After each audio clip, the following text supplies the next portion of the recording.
What's up everybody, it's Daniel here for Mobile Syrup, and I am here with the Samsung Galaxy Tab 7.0 Plus. This is the follow-up to the very popular 7-inch Galaxy Tab, which looks a lot like the Galaxy Tab 10.1 and the 8.9.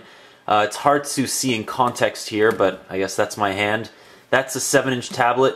If I put the new iPad right next to it, you can see that is a significant size difference, so we'll come back to that in just a second, but let's take a look at the hardware and the software.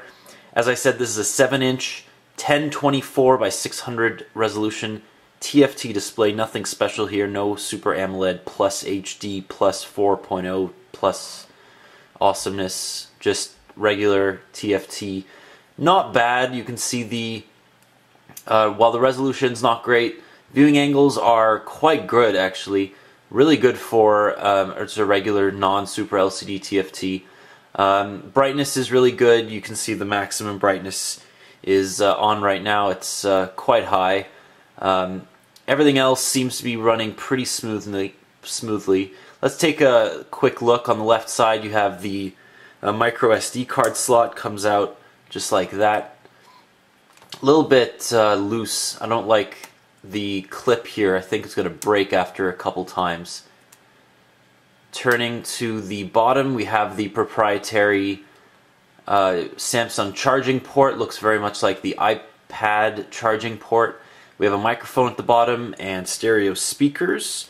On the right side we have the power button and the volume rocker, and on top we have another microphone and a 3.5mm headphone jack. On the back we have a 3 megapixel camera with an LED flash. This is the Wi-Fi version, so no SIM card slot here.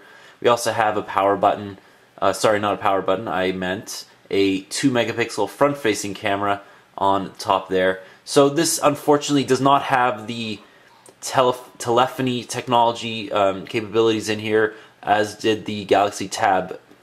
So you're not going to be making any phone calls unless it's on Skype. But everything is pretty advanced. This is running a 1.2 gigahertz Exynos chip, so this is the same chip that's in the Samsung Galaxy S2. Everything runs really smoothly, but you can see that this is running TouchWIZ, so not a great experience here in my opinion. I really don't like TouchWIZ on tablets. I think that it needs a bit of an overhaul. This is running Android 3.2 Honeycomb. We'll go into the settings here just to take a look. You can see everything's a little bit squished together on this portrait mode, so you turn it over to landscape to get a better view. Go down to the About device and you can see Android 3.2. This is a newer build. This is actually quite a new build compared to some of the other 7.0 Plus devices that were released. This has 16 gigabytes of internal storage, and everything else is pretty standard. So it's Wi-Fi. You got keys via Wi-Fi here. Wi-Fi Direct is included. There are some custom power saving features that Samsung has bestowed upon us. We have the motion features that were built into the original Samsung Galaxy S2. We have I believe swipe and the Samsung keypad, as well as the regular Android 3.2 keypad. So this is running 3.2, as I said, nothing too out of the ordinary here. If you go into the apps, we see that we have our various hubs. So we have Social Hub, and we have, actually that looks like it, oh, and the ebook hub here. So that's running, that uses the Kobo book store.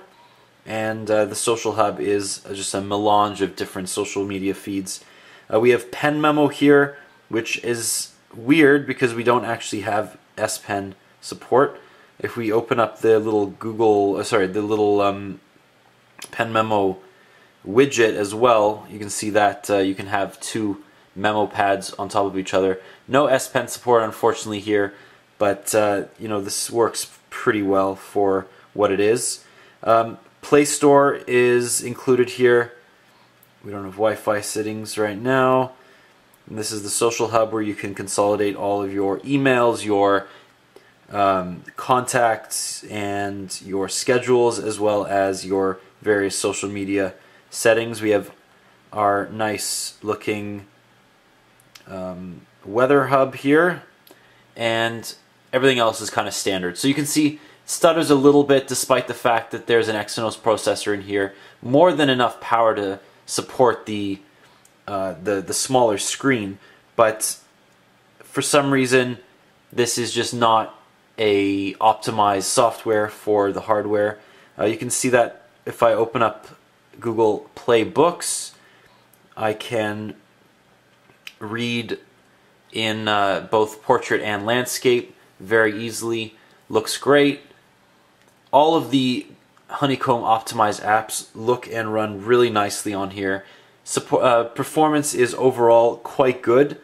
I did a couple benchmarks and it got up to about 2600 for quadrant, and I'll open up LinPack here just to give you an example of what we get on a multi-threaded benchmark. We have about 69 the first time,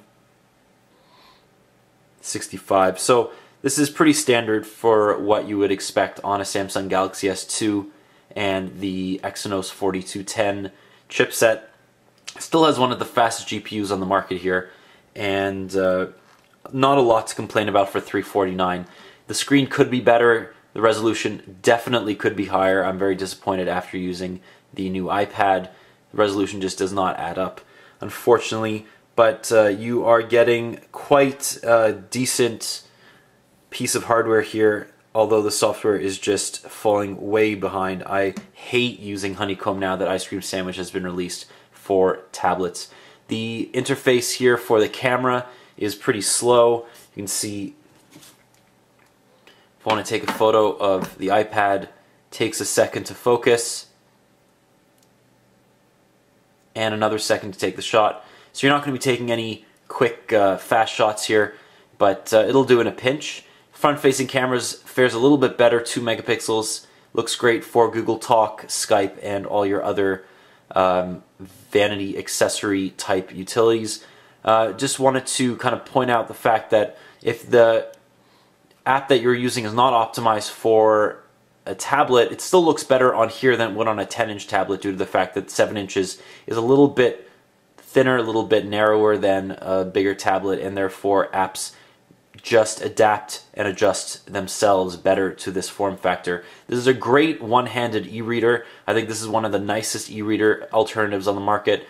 Skip the Amazon Kindle Fire, skip the Nook reader or whatever you want to get. Definitely skip the Kobo Vox. If you can afford it, get the $349 Galaxy Tab 7.0 Plus. It makes for an excellent e-reader. It's really light. It's much lighter than the equivalent 10-inch tablet. Definitely, it's about half the weight of the new iPad, and it just, you know, you can throw this in a bag. You can even put it in a pocket, your jacket pocket if you want. So definitely a better alternative. Everything else kind of meh, but for those people who just want to do some quick browsing, some gaming, and some e-reading, this is definitely a compelling product at $349. If they lower it to $299, $249 even, this would be a must-buy. Unfortunately, at this price point, I can't really recommend it over the iPad 2 at $399 or the new iPad at $499. You know how I feel about Honeycomb tablets. They're just not nearly as good. The app selection is nowhere near as high as high in quality as the iPad. I'm not going to say the same about smartphones. I love Android smartphones. Android tablets just need to get better. So this has been a quick overview of the Samsung Galaxy Tab 7.0 Plus, available right now for $349 in Canada. Thanks for watching.